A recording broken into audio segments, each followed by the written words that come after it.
Sinasabi nilang may nakikita sila. Sa pananampalataya malalaman kung totoo nga ba ang isang bagay. Hanggang ngayon ay hindi ako makabigyan kasi gusto ko talagang makapag-aral at maging guro kasi kalabilo. Sabi niya, may nakita raw. Naririto na kung maniniwala ka o susunod sa mga ganitong sabi-sabi.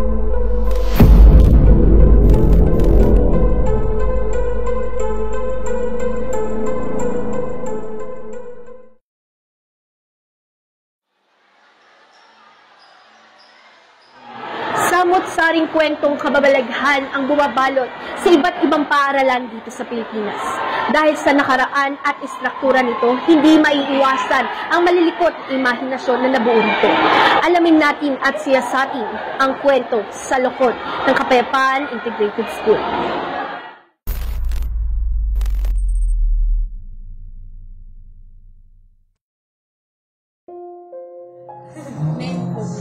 Ako pala si Alexandro A. Calleja.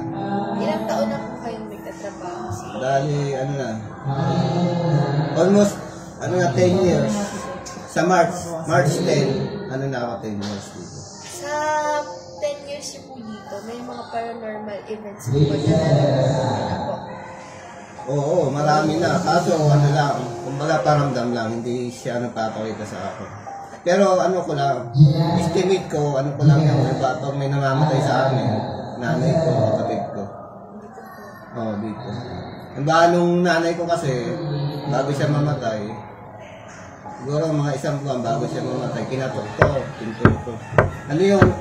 Umaga naman yun, alas 12. Alas 12 kasi siya namatay, umaga. Yung pagkatok yung tatlong katok, binuksan ko kaagad. Kung siya ay napakabilis at lang na tao, normal na tao, diba, kayo, bata lang, hinihira ako. Pagbukas ko, wala, hinabol ko sa hagdan, wala tayo. Kasi maya-maya, nag-text ako, nabi ko, wala. Tapos yan, ilaw. Pag sinasabi ko, sige nga po, kung totoong may multo, pakipatay nga po. Yun, 3 seconds, namamatay. Hindi, yung taas yung Flores yun. Kasama ko pa nun si guard, diretso mo, mataba pa yung dating guard natin, October 16, 12:40 ng gabi, madaling may kumakatok sa akin. Yun, naalim-kumatan ako. Siya, kumakatok. Medyo kinabahan ako Kaya yun, halos kalahating oras kong inoobserbahan yung kumakatok sa akin. Ako, nakaupo na dyan sa tulugan ko Kasi na ako, ready na Hawak ko na nga yung itak May itak ako Kasi hindi kinakatok pa rin. Tapos, parang hinahawakan na niya. Tumutalog na to, gawin mo. Kumatok. Siyempre, kaba na ako. Kala ko tao. Kalahating oras kong pinagmamasdan talaga ako. Hindi po siya talaga. Hindi, bahagya naman Parang gusto ko niyo pumasok. Hindi naman ko persa, maya-maya mawawala, mas balik ko na Nung pagkatok, tapos binuksan ko, wala naman. Wala naman siya.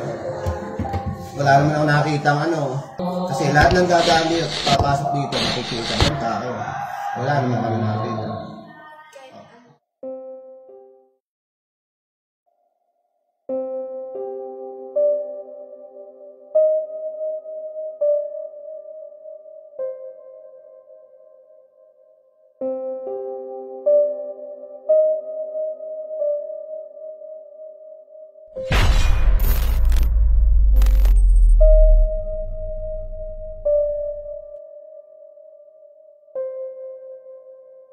Po, sa 21 po, may na-experience ko ba kayo ng mga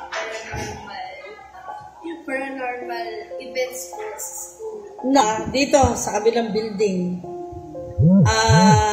sinasabi nila na sinasapian sila.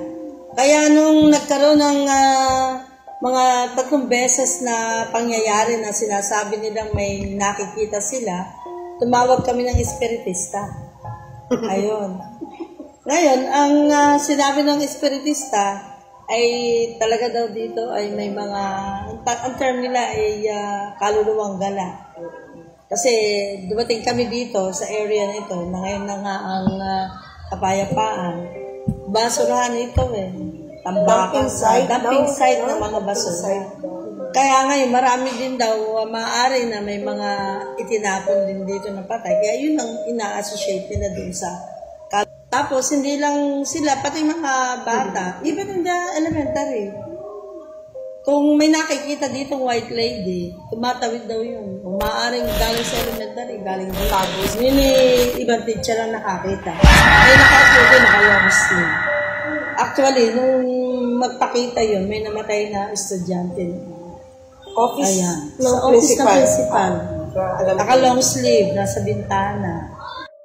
Hanggang dito sa may, yung mga dating building pa, hanggang dito sa may dulo, may mga nagkakalampagan daw doon. Sabi nila, sa ginawang area ni Mr. Marcelino, may nakikita sila doon, kahit yung mga trabahador noon, sinasabi, pero never talaga nakakita. Daw dyan nakatira. Tapos dito po sila nakita. Oo. Kasi daw, pagka, halimbawa, ang isa pa na sinabi nila, nabulabog kasi. Dumating po yun. Nabulabog. Kasi ang mga bata, hindi ba natin masasabi na hindi sila maingay. Pero wala namang nangyayari na sabihin natin na trahedya dahil doon sa iniisip nilang paranormal na ganyan. Wala. Tsaka yung white lady na yun. So, habang ako nagtuturo doon, may Manila paper ako na sinasabi doon sa may harap ng board, syempre. So, pagsabit ko, lagi nalalaglag. First time nalaglag. Kaya dampot ko uli. Ano ba naman yan? Ba't nalaglag? Second time around, sinabit ko uli. Nalaglag na naman. Hindi, totoo to ha. And then third time, nalaglag na naman. O sige, pakikopya mo muna to ha. Meron pinatatawag lang ako sa taas. Kaya yun, umalis muna ako ng room. Pagbalik ko, may umiiyak ng bata. Estudyante ko. Mga takot na. Okay, so, ano ba problema? May nakita po matandang babaeng duguan at may bata din na duguan. So, ayun, sabi ko, nung isinasabit niyo po, nanlilisik po yung mata nung babae. Sabi yun na duguan daw yun Kada ganun nyo, talagang tinitingnan po yung inyong sinasabi. Sabi ko, kita mo ba? O, nakita mo talaga niya, kaya yung bata talaga ay, sabi niya, nagwawala na sa takot. Ayaw na umano. Once na binulabog mo sila, gaan talaga sila. Nagpaparamdam talaga. Yun lang, pati yung namatay naming estudyante doon, may teacher. Substitute teacher. Na-experience niya talaga na nakita niya yung bata nakaupo. Hindi niya alam na patay na yun. May experience siya. Na-experience namin yan. Nagpapatawag pa nga kami talaga. Pero doon sa kabila, yung unang-una. Spiritista ba tawag doon? Nandito tayo, gabing-gabi. Oo. Nag-ano kami, doon Magpatawag kami. Para ma-bless lang yung room.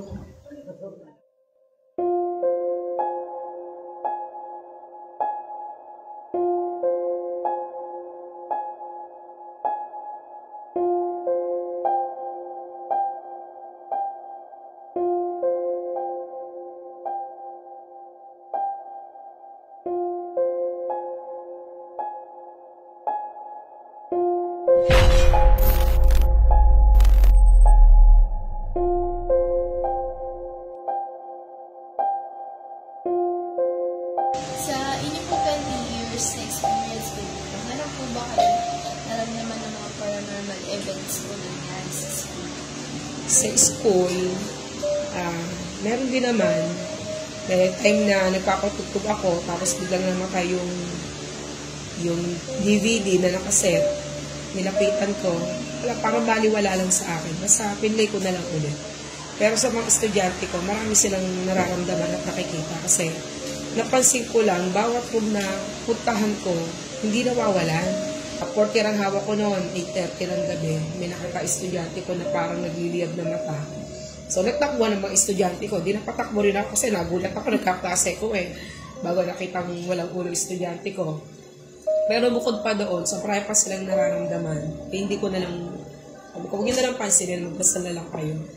Tapos, nung nabago naman ang grade level ko, naging second year ako, doon naman ang room namin, sa room ngayon ng senior high.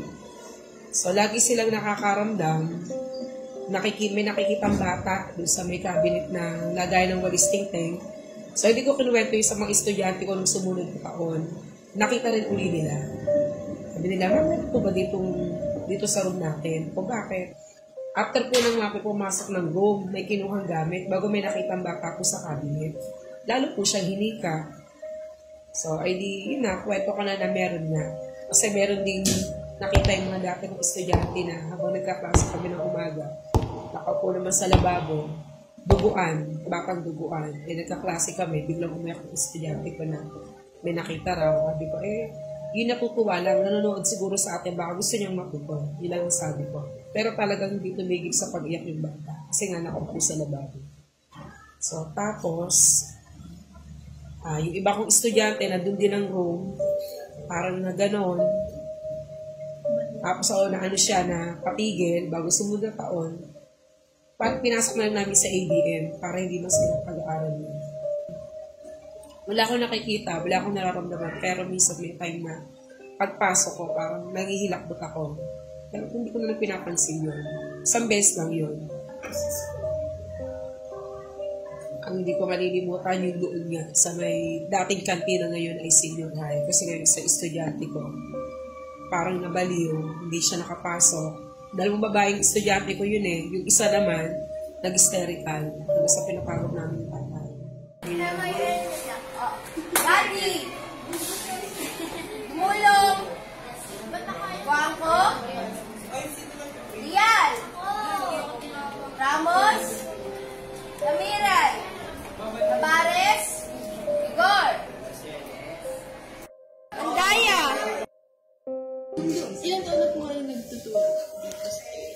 Dito sa KN 13. Sa 13 po, na dadadala niya po dito yung mga ganun. Kasi nga, ayaw kong maniwala sa ganun. Yun. So, before na nagturo ako dito sa KN, nakapanaginip ako noon. May napaniginipan akong bata. Na, Bago pa lang po kayo dumating dito? Hindi pa ako dumarating dito. Napanaginipan ko na ng bata yun. Tapos, nung nandito na ako, batch ni na Ma'am Ivy yan. Nakatandaan mo? Oo. Sa likod ko po yan. Sa likod ni Ma'am Ivy. Na yun naman yung first experience ko dito sa KN. Na pagpasok kong gano'n, ugali ko kasi yun na identify ko muna yung mga bata. Tapos yun. Nung nagbabasa ako, iniisa-isa ko sila, tinitignan ko lang sa ID.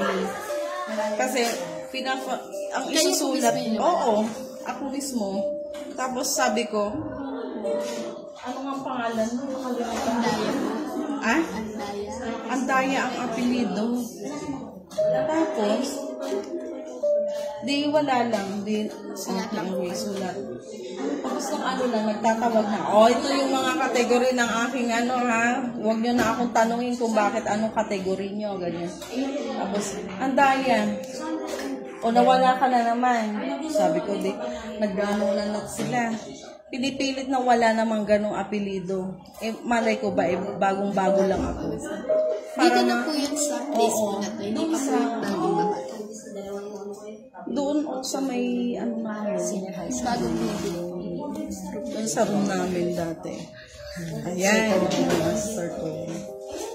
Yung, pinipilit na na wala. Ako naman, hindi ako mapanatag na wala. Kasi, babae siya. Maganda.